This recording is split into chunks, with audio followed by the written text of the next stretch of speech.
The Greyhound bus wheezed to a stop outside Lindquist's General Store in Millbrook, Minnesota, a town so small it measured itself by the lake that held it like a cupped hand.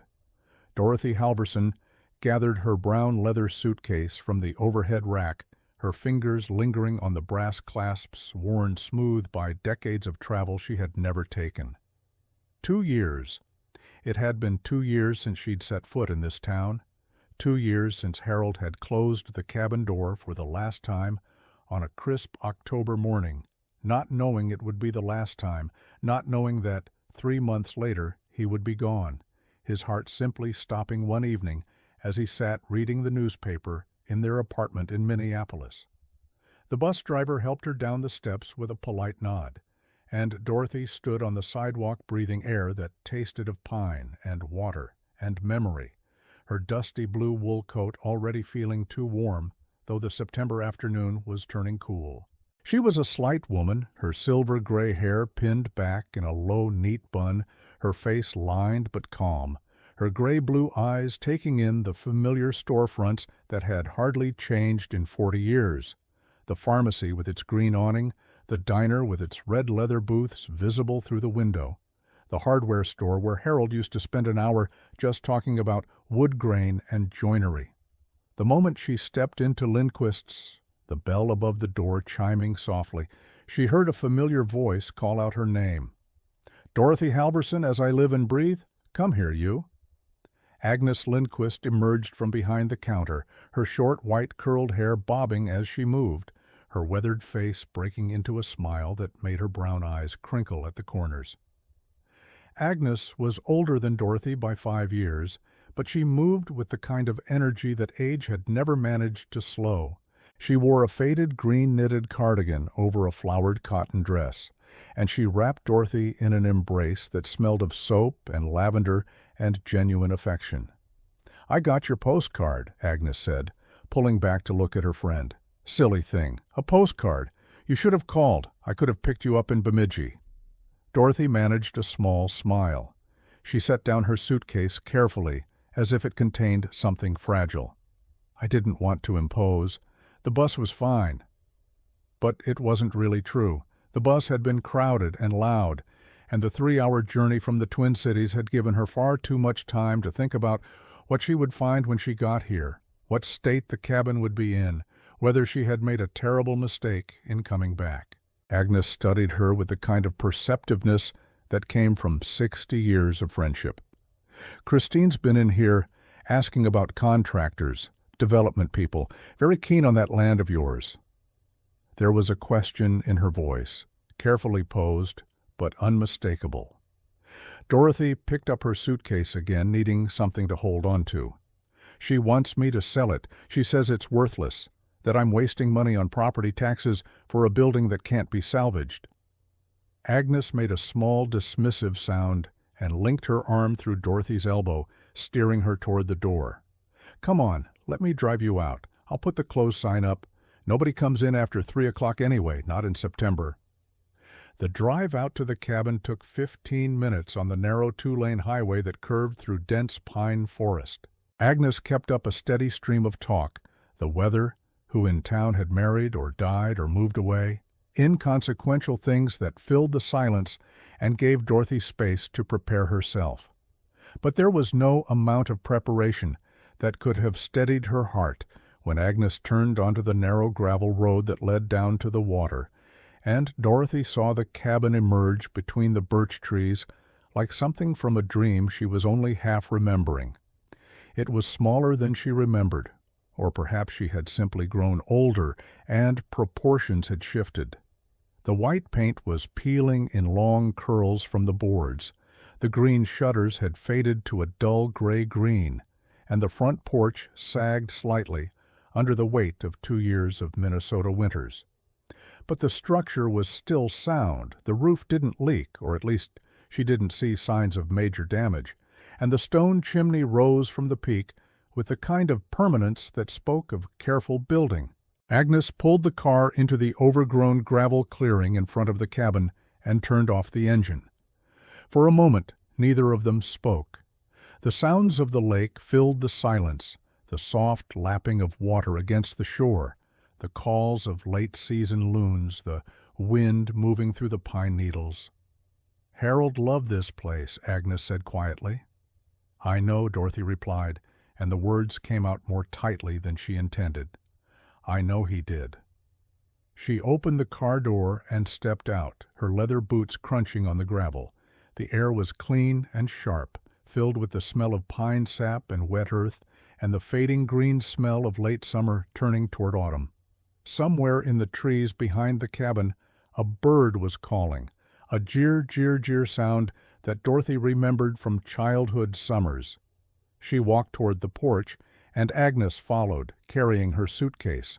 The cabin's front door was locked, as it should have been, but Dorothy found the key on the ring she'd brought from Minneapolis, a small brass key that Harold had given her 30 years ago, with instructions that made no sense now. "Keep this safe, always." She turned the key in the lock. The hinges creaked as the door swung inward, and the smell hit her immediately, a smell of old wood and dust and something faintly sweet like cedar, or maybe the ghost of the furniture polish Harold used to use on the pine furniture. The front room was exactly as they had left it, which was also wrong. The cabin should have changed. Time should have left its mark more visibly. Instead, Harold's reading chair sat by the window, with a leather ottoman still positioned in front of it, angled for the view of the lake. A stack of magazines, Popular Mechanics from 1962, Woodworking News from the spring of 1963, lay on the side table next to a pair of his reading glasses, their frames slightly askew, as if he'd just set them down a moment ago. Dorothy stood very still. Agnes touched her shoulder gently. "I'll leave you for a bit," Agnes said. "I'll make some tea in the kitchen. I brought groceries, milk, bread, some butter. Christine sent word you were coming, and I didn't want you to have to manage." Dorothy nodded, not trusting her voice. She heard Agnes move through the cabin, heard the familiar sound of the kitchen door opening, heard water running in the sink. And then she was alone with the ghost of Harold, who seemed to be sitting in that reading chair still, waiting for her, waiting for something she didn't yet understand. She moved deeper into the cabin, her eyes cataloging everything. There was dust everywhere, a fine gray film over every surface, but underneath it, things were organized with the precision that had always characterized Harold's mind. His woodworking tools hung on the wall of the back alcove, chisels and planes and sandpaper arranged in order of size, everything in its place. There were wood shavings in a neat pile beside the workbench, and Dorothy realized with a start that the pile was recent. The shavings weren't gray and desiccated with age.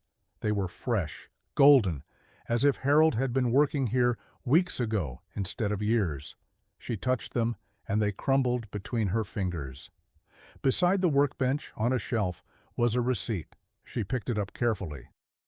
"Specialty Honduras mahogany, 12 board feet, spring 1963, Tom Kowalski's father's mill." Below the receipt, in Harold's careful print, "For the surprise." Dorothy sat down slowly on the wooden bench in front of the workbench. For the surprise. What surprise? Harold had been a quiet man, not given to grand gestures or revelations. But there was something in those words, something in the way he'd written them, with the kind of hope that she suddenly realized had nothing to do with her at the time. Harold's surprises were always about the act of making, the craftsmanship itself, the problem-solving. The surprise was the thing that had occupied his hands and mind. She searched the shelves, moving carefully, aware that she might be disturbing something crucial. In the cupboard beside the bench, she found a leather journal. Harold's handwriting covered the first 50 pages. Sketches, mostly, designs for furniture and boxes and inlaid panels. The drawings were detailed, showing not just the finished product, but the joinery methods, the grain directions, the measurements. Then, 40 pages in, the drawings changed. They became more angular, more architectural. A building, or a room, or something designed to be hidden. She found a hand-drawn map tucked into the back of the journal, slipped between the cover and the binding. It showed the cabin and the boathouse and the surrounding property, all rendered in Harold's careful perspective. But there was another structure marked on the map, drawn in a slightly different colored pencil, more recent. It was positioned behind the boathouse, close to the water, marked with a small symbol that looked like a door. Before she could examine the map more closely, the kitchen phone began to ring. The sound was jarring in the quiet cabin, old-fashioned and demanding. Dorothy heard Agnes answer it, heard her friend's voice shift into the kind of careful politeness she used when she wanted to be welcoming but reserved. "Yes, she's here. She's just arrived. No, she's resting. No, I don't think she's ready for calls." But then Agnes's tone changed slightly. She was being overridden. Dorothy heard her sigh. "Dorothy, it's Christine."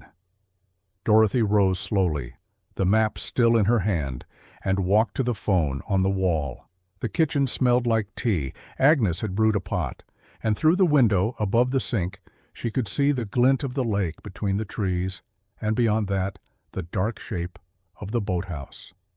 She took the phone receiver from Agnes, who squeezed her shoulder, and retreated to the front room, closing the kitchen door for privacy.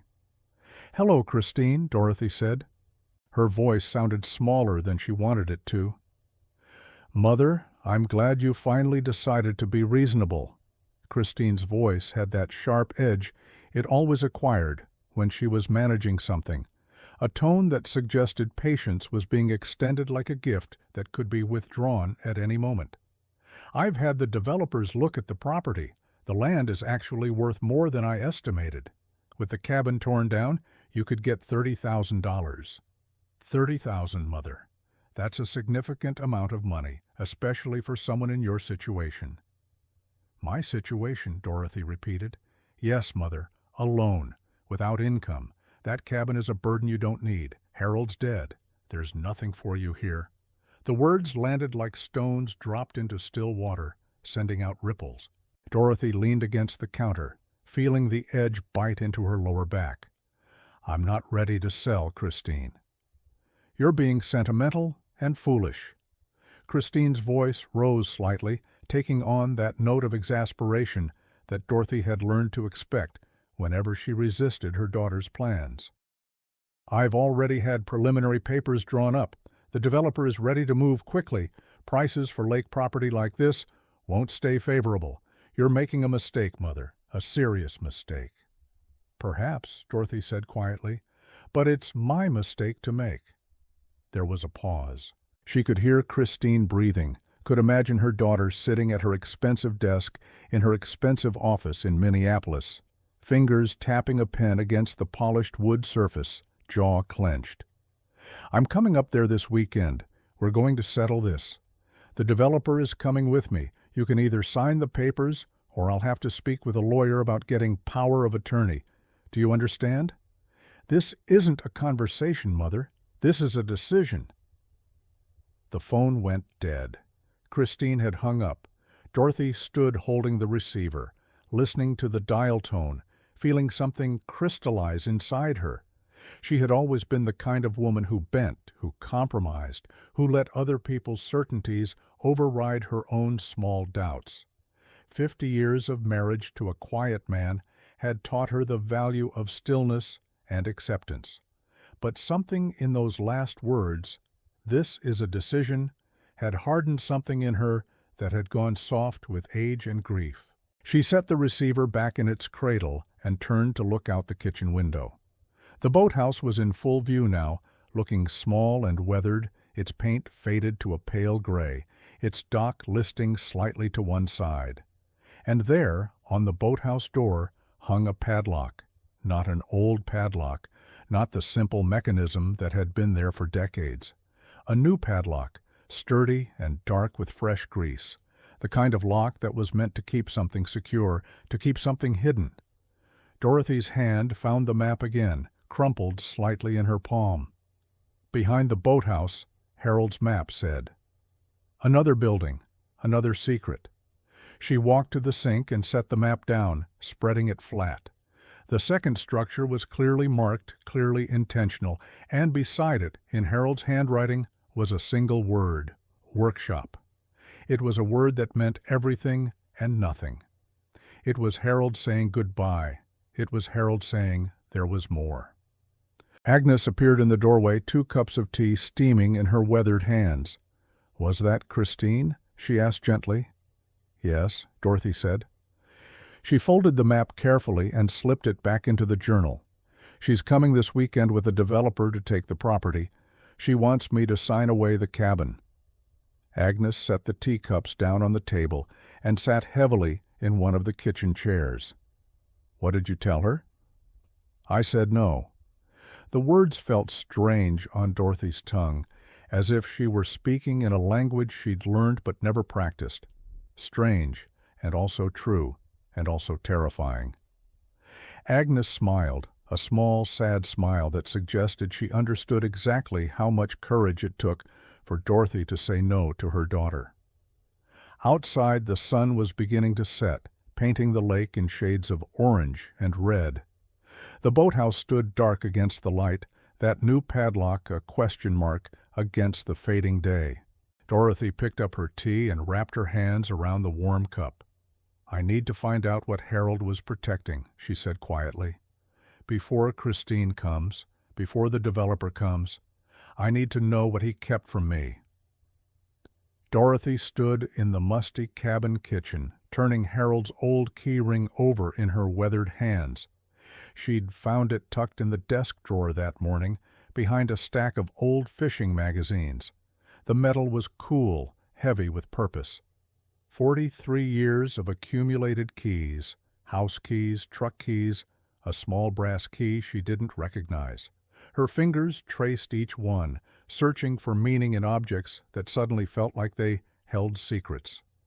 Outside, the lake glittered in the afternoon sun, mocking her ignorance. She'd lived here 50 years and thought she knew this place, knew this man. But Harold had been spending his final year doing something down at that boathouse, something important enough to deserve a new padlock, a young, shiny padlock, not the rusted relic that had been hanging there since the 80s. Dorothy pulled on her dusty blue coat, tucked the keys into her pocket, and made her way down the sloping path toward the water. The boathouse loomed larger as she approached, weathered gray boards catching the light. She could see the new padlock gleaming on the door, incongruous against the old wood. It felt like an accusation. Tom Kowalski's truck was parked at the lodge. He'd come up that morning to help Agnes fix the front porch step. Dorothy found him in the boathouse's front section, examining the dock supports. He was in his early 30s, all capable hands and easy competence, the kind of man who could fix anything if given 10 minutes and a wrench. He looked up as she entered, immediately reading something in her expression that made him set down his tools. "Mrs. Halverson," he said, "you look like you've seen a ghost." Dorothy gestured toward the padlock, her voice quieter than she intended. "Tom, I need to ask you something. About Harold. About the boathouse. You were here a lot in his last year. You helped him with repairs." Tom's jaw tightened almost imperceptibly. He moved toward the door, closing it behind them, as if the lake itself shouldn't hear this conversation. "I did," he said carefully. "He called me last April, said the dock was rotting in places, that he wanted the structure reinforced, gave me very specific instructions about the supports under the waterline. It was precise work, the kind of thing he really cared about." Dorothy waited. Tom rubbed the back of his neck, choosing his words with the carefulness of someone who senses he's about to share something that mattered more than he initially realized. "He had me come down a few times, paid me well, better than the job warranted. But here's the thing. He was very clear that I wasn't to go back there." Tom pointed toward the interior of the boathouse, deeper into the shadows, to the wall Dorothy had already noticed.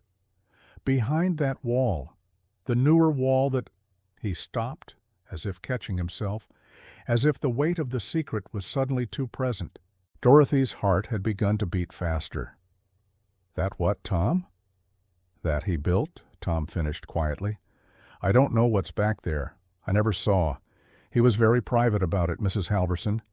Private in a way that made me understand I shouldn't ask questions. But I could hear him sometimes when I was working on the dock. Tools, movement, the sound of something being constructed or, I don't know, created maybe. He spent hours in there near the end. Sometimes I'd see his light back there, past midnight, just the glow of a lamp. It was like—" Tom searched for words, his voice becoming softer. It was like he had found something important, something that mattered to him, in a way that nothing had for a long time, something that kept him going when everything else was slowing down. Dorothy felt her legs grow unsteady. She sank onto the bench near the fishing rods, the old familiar bench where Harold used to clean his catch, while she watched from the doorway, waiting for him to finish so she could bring him his coffee. "Do you have any idea what he was doing?" Tom shook his head, and she heard genuine regret in his voice. "No, ma'am. But whatever it wasn't nothing. A man doesn't put a padlock like that on nothing. A man doesn't seal something away unless it matters to him. I've worked with a lot of people, and I can tell the difference between someone who's just passing time and someone who's protecting something precious." Dorothy pulled the keyring from her pocket with trembling fingers, and Tom stepped closer, examining it in the filtered light that came through the boathouse windows. "That brass key," he said, pointing. "I've never seen him use that before, not in all the times I've been here. That has to be it. That's got to be the key to whatever he was keeping back there." Dorothy's hands shook as she rose, as she walked deeper into the boathouse, past the fishing boat with its cracked seats and coiled rope, past the life jackets and the tackle boxes and the accumulated detritus of their lives on this lake. The wall was unmistakable once you knew to look for it. Newer wood, carefully constructed, fitted flush against the original boathouse frame. It was a partition, dividing the boathouse in half, hiding whatever lay beyond. The craftsmanship was evident even in the wall itself, not a hastily thrown-up barrier, but something built with intention and care. The padlock hung on the door's latch, waiting, gleaming. Dorothy slipped the brass key into the mechanism. It turned smoothly, as if Harold's hands had just been here, as if time had simply paused and she was about to pick up where he left off. The padlock fell away with a soft, metallic clink. Tom stood behind her as she pulled the door open, and then the boathouse exhaled a breath it had been holding for months. The workshop was cathedral-like in its silence, in its beauty, in its revelation of a man Dorothy had thought she knew completely.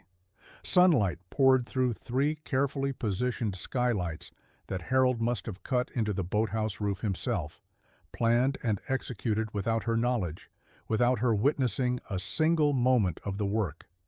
The light fell across a landscape of wood, all varieties, all colors, organized by type on ceiling-hung racks with handwritten labels in Harold's precise script.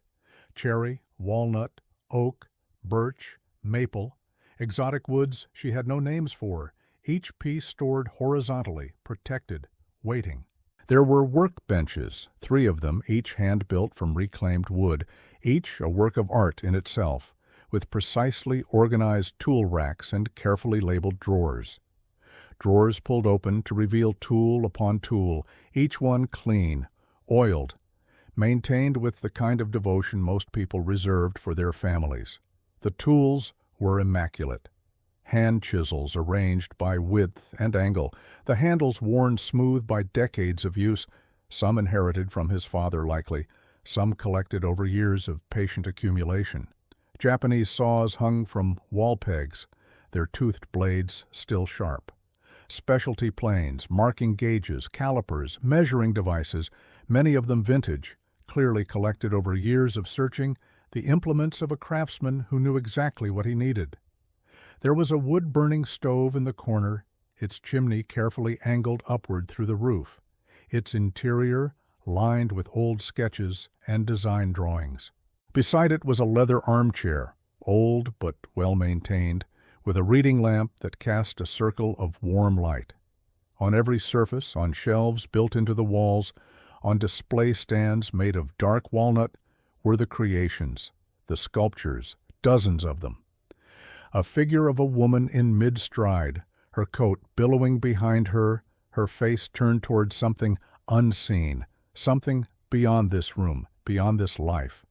A series of bowls in graduating sizes, each one carved from a single piece of wood so thin and perfect that light seemed to pass through them, revealing the subtle grain like a secret. A chess set with pieces that seemed to capture movement, the horses rearing, the king standing in proud abstraction, the pawns with faces that held entire stories. A music box carved to look like an old cottage, its roof lifting to reveal the mechanism inside, decorated with tiny shutters, and a chimney so perfect it seemed like you could see smoke rising. A 3-foot sculpture of a heron, so detailed that you could count the feathers, could see the intensity in its wooden eye, the curve of its neck precise and knowing. There were furniture pieces, too, a rocking chair with curves that seemed impossible, each piece following some internal logic that only Harold had understood. A side table with inlaid details that caught the light. A jewelry box with a hidden compartment, its surface smooth as silk. Dorothy moved through the workshop like she was walking through a museum dedicated to a stranger. Her hands reached out to touch things and then hesitated, as if the objects might vanish if she disturbed them, as if by touching them she might destroy something fragile and irreplaceable. This was the man she'd slept beside for 43 years. This was the man who'd fixed their roof, who'd worked at the mill, who'd brought her coffee every morning, who'd sat beside her on the cabin porch on quiet evenings, and said almost nothing. This was the man who'd been here, in this secret cathedral of wood and light, pouring something of himself into creations of extraordinary beauty. Tom followed her silently. She could hear his breathing, his small sounds of awe and recognition. He understood what he was looking at, the work of a master craftsman, decades in the learning, captured in these pieces. The kind of work that took not just skill, but vision, the ability to see what the wood wanted to become. "My God," Tom said softly, his voice almost reverent. "This must have taken him years, the precision in this alone." He gestured toward the chess set, and his voice held the reverence of someone who worked with his hands and understood what true mastery looked like. Dorothy's eyes were blurred with tears she hadn't realized were forming. On one of the benches there was a tag. A small piece of craft paper with a single name, written in Harold's careful handwriting, Dorothy. Below it was a wooden bowl, unfinished, waiting.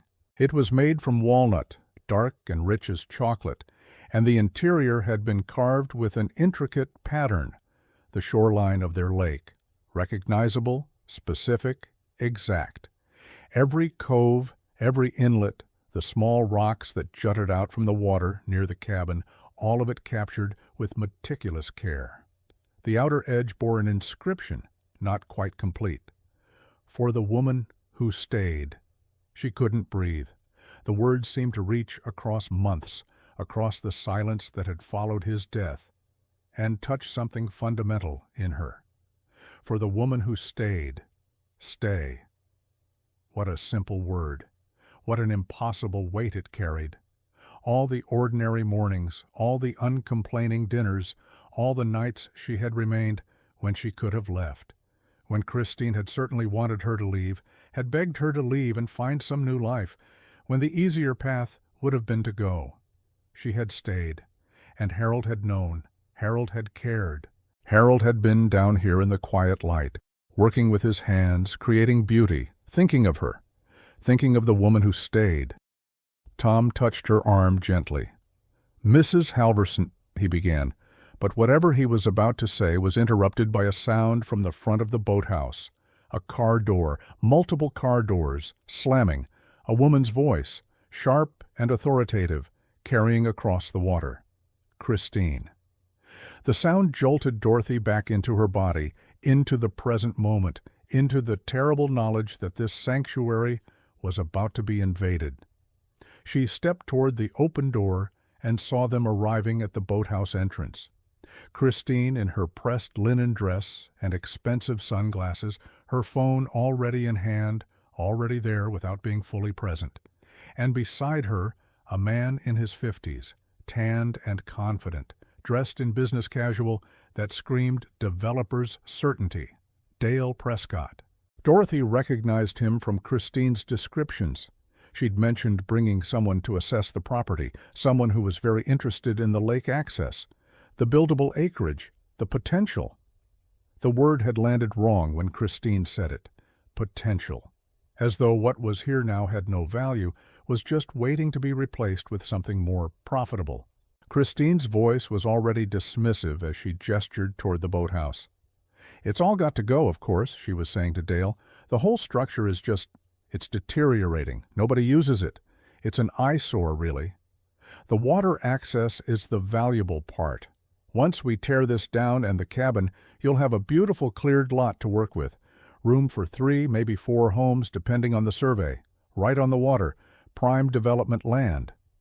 Dale was already calculating, his eyes moving across the boathouse structure, the dock, the surrounding property, seeing not what was there, but what he could make it become. "Very promising," he said, his voice smooth and professional, the voice of a man who'd said this 1,000 times before. "The access is exceptional. Waterfront property always moves faster than anything else. How soon could we get permits started?" Christine pulled out a small leather notebook, already working, already creating the future without knowing what she was erasing. "I have the original deed and survey paperwork in the cabin. We can probably begin the process within." She stopped abruptly, noticing her mother standing in the boathouse doorway. Dorothy's silhouette was framed by the afternoon light, her dusty blue coat catching the sun. Behind her, the workshop seemed to emit its own gentle luminescence from those carefully positioned skylights, as though Harold had arranged them to catch the light this way. "Mother? What are you doing down here?" Christine's eyes narrowed with annoyance, as if her mother's presence was an inconvenient complication to her tour. Dorothy's voice was steady when she spoke, though her hands were trembling. "Your father's workshop," she said simply. "Tom, would you show them the front section?" It wasn't a question. Tom, understanding immediately, moved to intercept Christine and Dale before they could push past Dorothy toward the door. He positioned himself in the narrow space between them and the opening to the workshop, casual but immovable. Dale was already reaching toward the boathouse entrance, his developer's eye already calculating, already erasing, already building. "Wait," Tom said, blocking his path with the quiet confidence of someone who belonged here. "Before you go back there, you should understand what you're looking at." Christine made a small sound of irritation. "Tom, we don't have time for—" "Your father was an artist," Tom said, and his voice carried the weight of something he'd only just understood himself. "A real artist, the best I've ever seen." He gestured toward the workshop, and Dorothy stepped aside, allowing them a view of the space beyond. The late afternoon sun caught the carved pieces, illuminated the organized beauty of the workbenches, the racks of wood in their subtle gradations of color and grain. For a moment there was silence. Christine's mouth opened slightly. She moved toward the door, and this time neither Dorothy nor Tom stopped her. She entered the workshop with Dale at her shoulder, and Dorothy watched her daughter's face as the reality of what Harold had created began to register. Christine moved slowly past the sculptures, touching nothing, her earlier dismissal visibly crumbling. "I didn't know she started, and then stopped. Her eyes landed on the unfinished bowl with Dorothy's name. She picked it up carefully, reading the inscription. "For the woman who stayed." She looked at her mother, and something flickered across her face. Recognition, perhaps, or regret, or the beginning of an understanding that her father's love had taken a form she'd never bothered to look for. Before anyone could speak, there was a commotion at the boathouse entrance. Agnes Lindquist appeared, breathless from the walk down the path, her face flushed with concern. "Dorothy," Tom said. "Oh, my lord," Agnes whispered, as she took in the workshop. "Oh, Dorothy, Harold, look what he made." She moved deeper into the space, her elderly eyes traveling across decades of work, and tears began to stream down her weathered face. "I had no idea," Agnes said, her voice thick with emotion. "All those years, all this time, he never said a word." Dorothy found Agnes's hand and squeezed it, and the two old women stood together in the light from those skylights, surrounded by the evidence of a love that had been too private, too quiet, too patient to demand recognition. Christine was still holding the unfinished bowl, turning it over in her hands, as if she could somehow understand her father through the wood grain and the careful carving. Dale stood awkwardly to the side, his developer's calculations obviously stalled. You couldn't tear down art. You couldn't develop over mastery. You couldn't erase this and pretend it had never existed. "There's more over here," Tom said quietly, and he led them deeper into the workshop, showing them the furniture pieces, the music box, the heron sculpture, with its intricate feathers carved so precisely they seemed like they might still feel the wind. With each piece, the full scale of Harold's dedication became clearer. This wasn't a hobby. This wasn't something done on weekends or idle afternoons. This was a life's work. This was a man pouring everything he had, his skill, his patience, his love, into creating beauty. Christine set down the bowl with extra care, as if she was finally understanding something about reverence. "How long was he doing this?" she asked Tom, her voice small.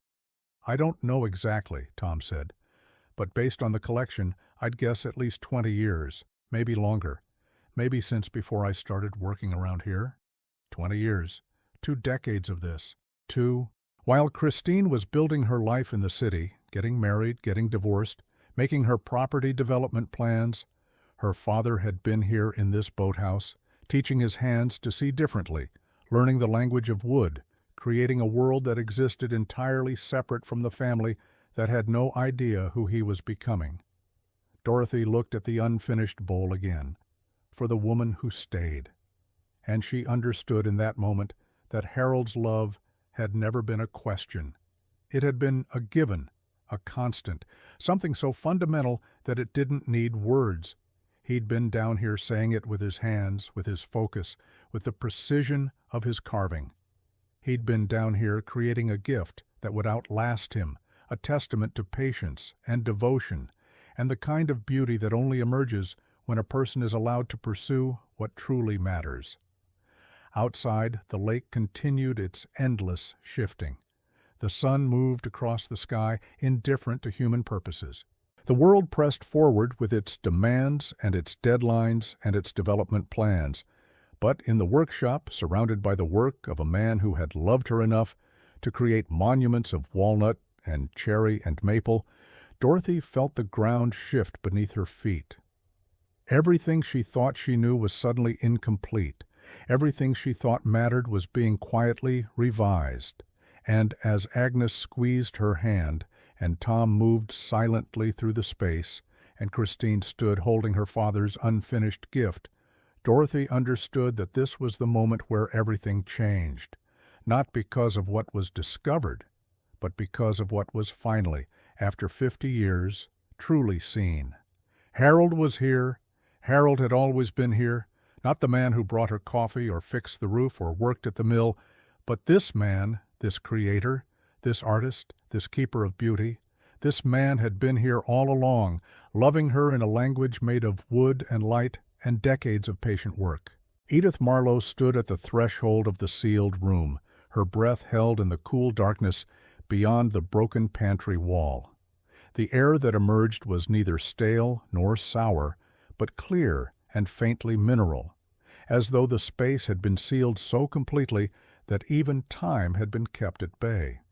She raised the kerosene lamp higher, her hand steady despite the quickening of her heart, and stepped forward into the darkness.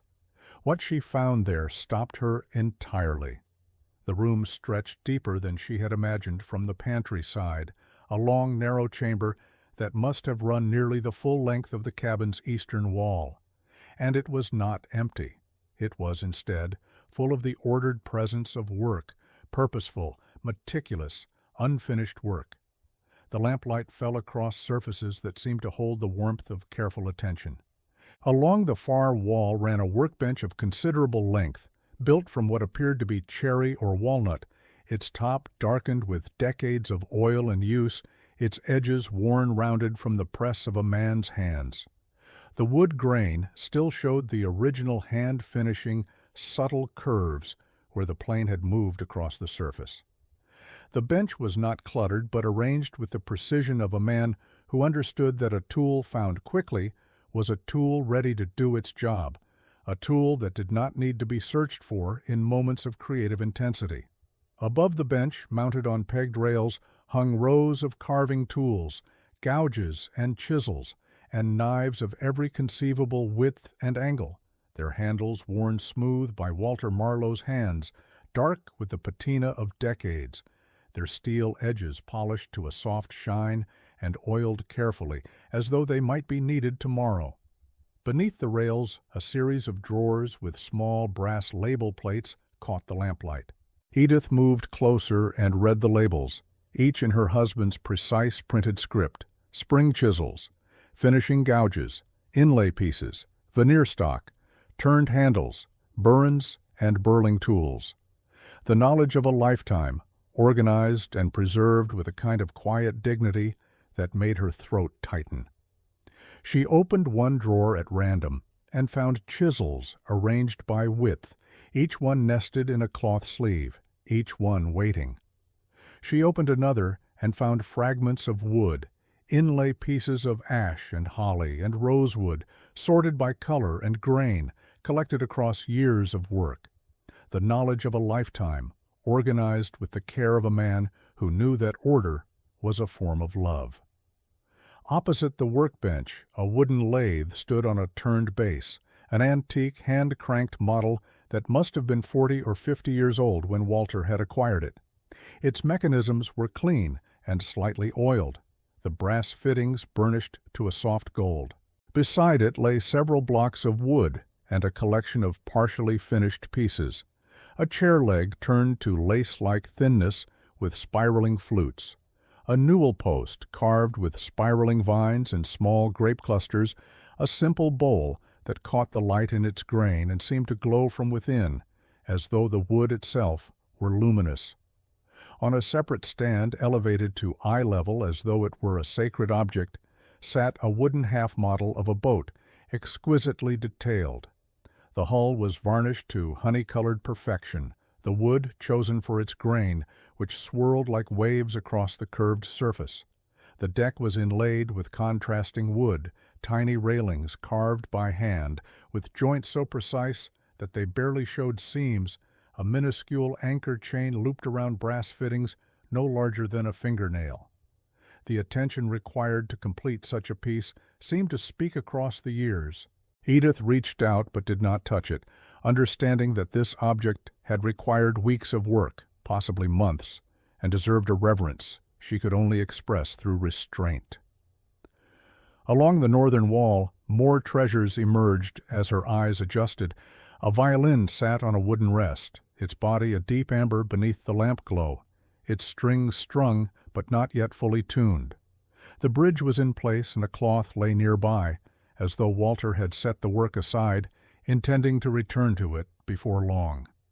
Beside it lay a notebook open to technical drawings, measurements, notes about varnish formulas written in the margins in a careful hand, sketches of bridge replacements and neck adjustments. The work of restoration, Edith understood. Her husband had not merely built things, he had restored them, brought damaged or forgotten instruments back to their purpose, returned them to voices they had almost lost. She leaned closer and read some of the notes: golden-hued varnish, thin coats, 3 weeks drying time between applications. The patience required was evident in every word. On shelves above, arranged in careful rows, stood a collection of clocks, A tall case clock in miniature, no more than 3 feet high, its face painted with flowers, delicate roses and morning glories, and its pendulum visible through glass, still and waiting. A marble mantelpiece clock with a face of white porcelain and hands of gilt brass, its mechanism sealed behind a sealed back. A traveling clock in a leather case with brass corners, its spring mechanism exposed as though Walter had been examining how it worked, studying the mathematics of time. A grandmother clock in walnut with an inlaid moon phase dial. Each one had been cleaned and restored, its mechanisms checked and wound, its voice ready to sound if someone had the knowledge to start it again. Beside them lay more notebooks, leather-bound volumes she could see, their spines labeled with dates in gold leaf. 1958, 1959, 1960, 1961, 1962. Years of work documented in order. Edith pulled down one from the shelf and opened it carefully, her hands moving with reverence. The pages were filled with her husband's handwriting, neat and methodical. Detailed sketches of furniture pieces, chairs and tables and cabinets, measurements inscribed in pencil, notes about wood selections and joinery techniques written in margins. Calculations for commissions, with prices listed in precise figures. A record of work completed and work promised. She turned to the back pages and found observations about customers. Mrs. Helena Schaefer needed a secretary desk to match her home in Portland, commissioned for $180. The Cascade Inn requested a table for their entry hall, paid $120 upon completion. And on the final dated entry, a single line written in darker ink, "For Edith." All of this, everything. She stood very still, the notebook held before her, and felt something in her chest reorganize itself, some stone she had not realized she was carrying shift and settle. The years of silence seemed to translate themselves into something else entirely, something that required a word she did not yet possess. The lamplight swayed, and she turned to look at the workbench again. There, placed with obvious deliberation at the center of the bench's surface, lay an envelope. The envelope was cream-colored and thick, its paper expensive, addressed in her husband's hand in dark blue ink, "For Edith Marlowe, when she finds this place," and below, in smaller letters, "To be opened alone." She set the lamp down and picked up the envelope. It was sealed but not locked, and when she opened it, a letter emerged, written in Walter's careful script on several pages of foolscap. The paper yellowed slightly, as though it had been sitting in that envelope for some time. The first words broke something open in her that she did not know could be broken. "My dear wife," it began, "if you are reading this, then I have run out of time to tell you myself, and I trust that Helen Briggs or someone with similar kindness has shown you the way into this place. The workshop was meant to be yours. Everything in this room, every tool, every piece of work, completed or in progress, every notebook, belongs to you and you alone. They are my life's honest labor, set aside not in hiding, but in preservation. The sealed door was necessary because your nephew Reginald came to visit in 1959, and his eyes saw only the cabin, not the value within it. He was already making calculations, already planning. I could see it on his face when he walked through the main room, measuring with his glance, taking inventory not of what was there, but of what he might profit from. I sealed this room because I could not bear to watch him calculate its worth or make offers on it while I still lived, and because I wanted to ensure that your security would remain yours to manage, not his to exploit. But it is yours entirely. The contents of this room are worth more than this cabin and its land combined, and I say this without exaggeration. The violin on the stand, once restored according to the notes beside it, will fetch $300 from the Seattle dealer who has already commissioned it and is willing to wait. The clocks are worth between $50 and $200 each, depending on the piece and its history. Some have provenance that adds value beyond their mechanism. The furniture pieces, if sold to the right antique dealers in the city, will command good prices. The secretary desk alone, if it is completed as I have planned, will bring $200. The hand-carved pieces, the boat model which has taken me 5 years to complete, the stock of rare woods collected across my lifetime, these too have value to the right buyer, to someone who understands that work such as this cannot be rushed or duplicated.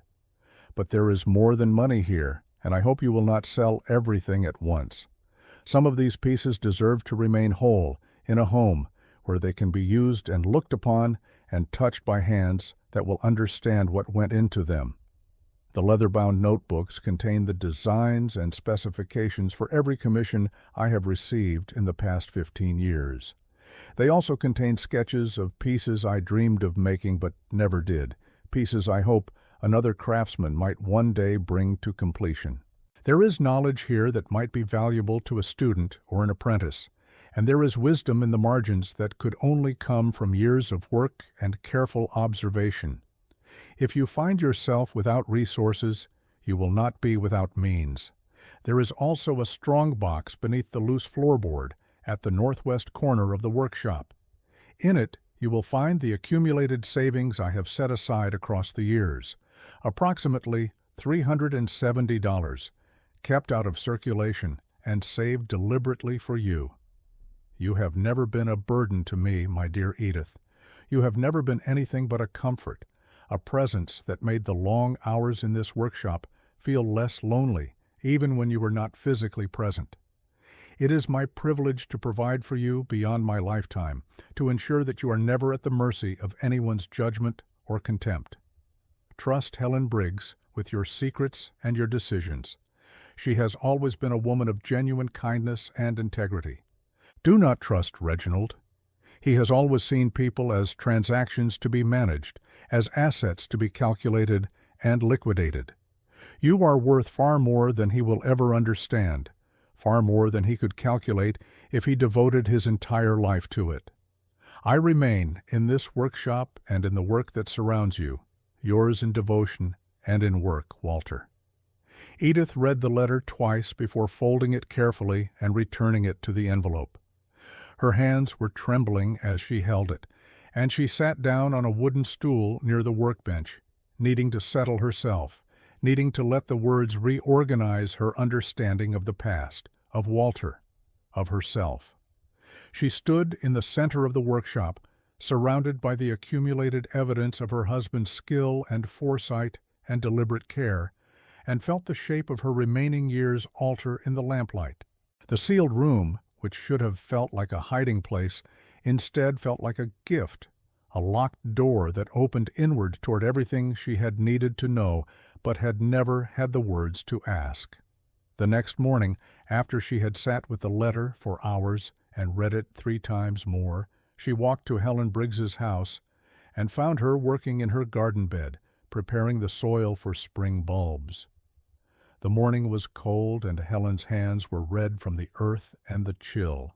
She looked up when she saw Edith approaching, and something in Edith's face must have told her that something had shifted. She set down her spade and waited.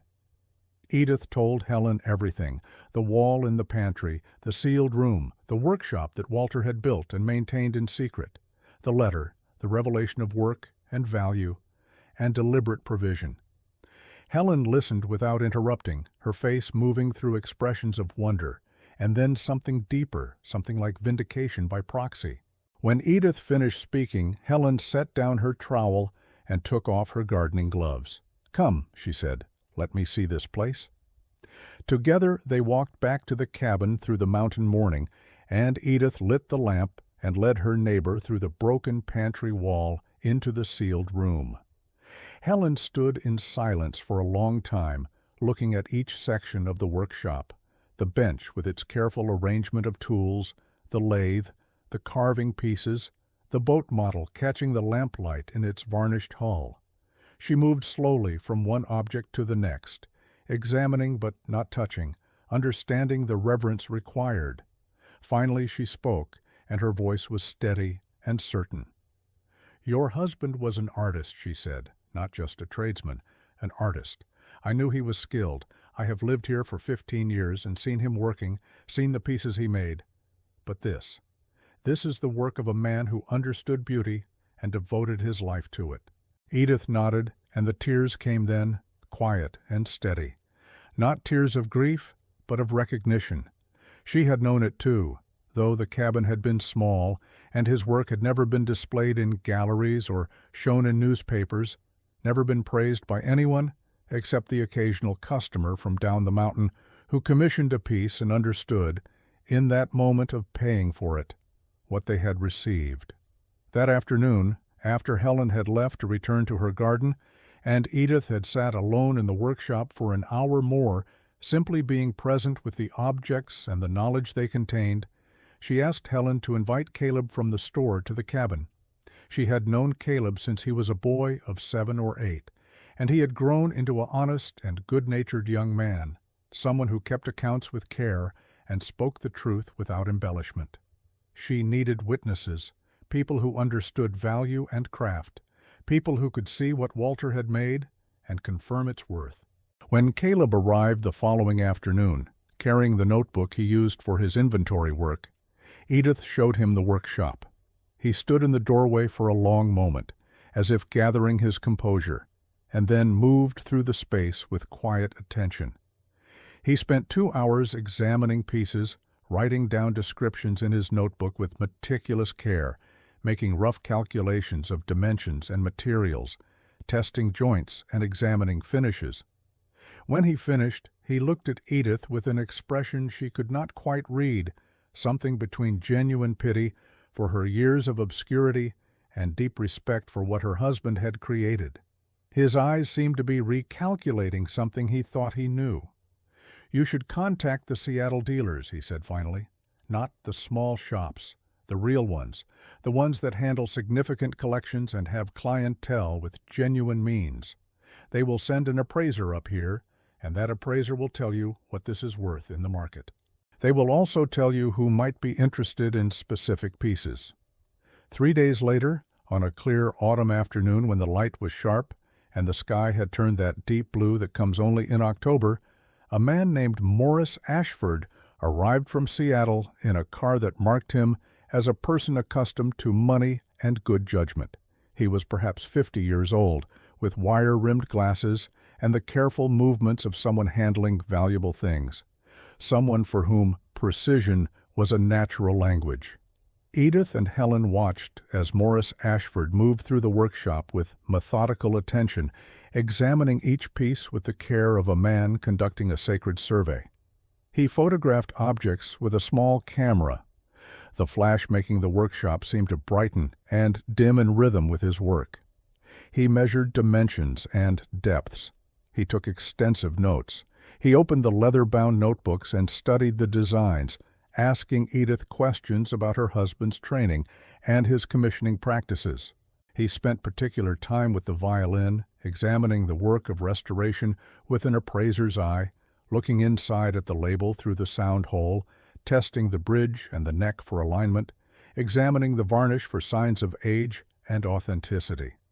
He spent an hour simply looking at the boat model, moving around it, studying the inlay work, the joinery, the proportions. When he finally emerged from the sealed room and returned to the kitchen, where Edith and Helen were waiting with coffee kept warm on the stove, he removed his glasses and cleaned them on his handkerchief before speaking. The gesture seemed to mark the moment as significant. "This is a significant collection," he said carefully, settling himself at the table and accepting the coffee Helen offered. Significant and, I must say, rather remarkable for a craftsman working in such a remote location. "Your husband was a trained craftsman, possibly largely self-taught, but trained nonetheless. And more than that, he was someone with genuine artistic sensibility and the technical skill to realize that sensibility in wood and in the restoration of instruments. The violin alone, once completed according to the notes provided, will be worth between $250 and $400. The clocks, I count 8 pieces of varying ages and styles, range from $40 to $175 each. The hand-carved pieces, the furniture pieces, both completed and in progress. These are good pieces, solid construction, interesting design, the kind of work that commands respect from other craftspeople. If sold at auction or through a reputable dealer, I would estimate the entire contents of this room to be worth between $4,000 and $6,000. Some pieces might command more if sold to the right collector, particularly the boat model, and any furniture pieces that are completed and in good condition. The ledgers are valuable to a student of craft, to someone seeking to understand the practice of furniture making and restoration in this period. There is also this. Morris Ashford set a small leather-bound notebook on the table in front of Edith, handling it with the care usually reserved for ancient documents. Your husband kept a cash record, meticulous in its detail. I found it tucked beneath the bench, hidden but not lost. Inside, he has documented payments received for commissions, and it appears saved a portion of them in a box beneath the floorboards. He did not specify the exact location, but my experience suggests it would be at the corner of the structure, likely near a support post. I would estimate that sum to be at least $300 or $400, kept out of circulation and saved deliberately over many years. Your husband was providing for you in every way he knew how. He was not merely building things, he was building a future for you. Edith's hands, when she lifted the coffee cup, were shaking. She drank, and the warmth seemed to center her, to bring her back into her body and the moment. She looked at Helen, and Helen reached over and squeezed her hand, and in that gesture was a lifetime of kindness acknowledged. The vindication, when it came, did not arrive as Edith had imagined it would. She had thought it might come through triumph, through Reginald's publicly acknowledged defeat. Instead, it came as a quiet reassertion of truth, and truth, she discovered, needed no fanfare. She had sent word to the county clerk's office that she would be at the cabin on the 4th day after Morris Ashford's visit. She did not know if Reginald would come, but she suspected he would. A man like Reginald, one who had already begun his calculations and his plans, would come to reclaim what he believed he had already won. He arrived at mid-morning with another man in a suit, a buyer from the city with a checkbook and calculated eyes. They drove up in an expensive car that seemed absurdly out of place in the mountain dust. What they found when they walked into the cabin was not the lonely widow they had expected. Morris Ashford was there, his camera on the table beside his notes. Helen was there, standing quietly in the corner of the kitchen. Caleb was there, his inventory notebook open in his hands. And Edith was standing before them, the letter from her husband in her hand, wearing the dusty blue coat she had worn on the day she arrived, standing as straight as her 71 years would allow. Reginald's face shifted through several expressions: surprise, then calculation, then a dawning comprehension that the equations he had made were all wrong. The buyer began to back toward the door. Edith spoke first. "I have asked Mr. Ashford to explain the contents of the sealed workshop to you." She held out the letter. "This is my late husband's testament regarding these materials." Mr. Ashford stepped forward and, with the firm authority of an expert and an honest man, explained. The workshop, the value, the documentation, the commitment Walter Marlowe had made to his wife's provision and security. He did not raise his voice or adopt any tone beyond professional courtesy, but the facts he laid out were unmistakable. The buyer's face had gone a peculiar shade of gray. Reginald stood very still, his mouth slightly open, as though he were still attempting the calculations that no longer made sense. When Morris Ashford finished speaking, the sheriff, who had apparently been summoned the day before by Helen, though Edith had not asked for him to be, stepped forward from where he had been standing near the window. "There is nothing amiss here," the sheriff said, looking at Reginald directly. "Edith Marlowe is the rightful owner of all property in this cabin and on this land, all of it, the workshop, the tools, the contents. I have reviewed the paperwork. She is sound of mind and in full possession of her inheritance. I don't expect to hear any more about this matter." The buyer left first, his careful suit seeming to hang looser on him than it had when he arrived. Reginald remained for several moments, his face hardening into an expression of pure resentment. Then he turned and walked back to his car without speaking. Helen watched him go, and when his car had disappeared down the mountain road, she turned to Edith and smiled, a smile of such warmth and quiet satisfaction that it seemed to contain everything Edith had endured. That evening, when Helen and Caleb and Morris Ashford had gone back to their homes and their lives, Edith sat alone in the sealed workshop. She had lit the lamp, and it hung from a hook on the wall, casting the workbench and the tools and all the accumulated evidence of her husband's life into a warm amber light. Outside the small window set high in the workshop's wall, the autumn day was turning to dusk. The light was beginning to die, and soon it would be dark. Edith pulled down one of the leather-bound notebooks, the one labeled with the current year, and she opened to the final page. There, in her husband's hand, was an entry made on the day before he died. A simple line, no more. Everything is in order. Everything is left for Edith. All of it. She closed the notebook gently and held it against her chest. In the warm light of the lamp, surrounded by tools and finished work, and the physical evidence of a man's devotion, Edith Marlowe sat in the silence of her own vindication. The years ahead were unknowable, but they were hers now, truly hers, in a way they had not been before. Outside, the first stars were beginning to show in the darkening sky, and the autumn wind carried the scent of pine and earth. Some flowers, Edith understood now, only bloom after the storm, and she had weathered more storms than anyone had ever known.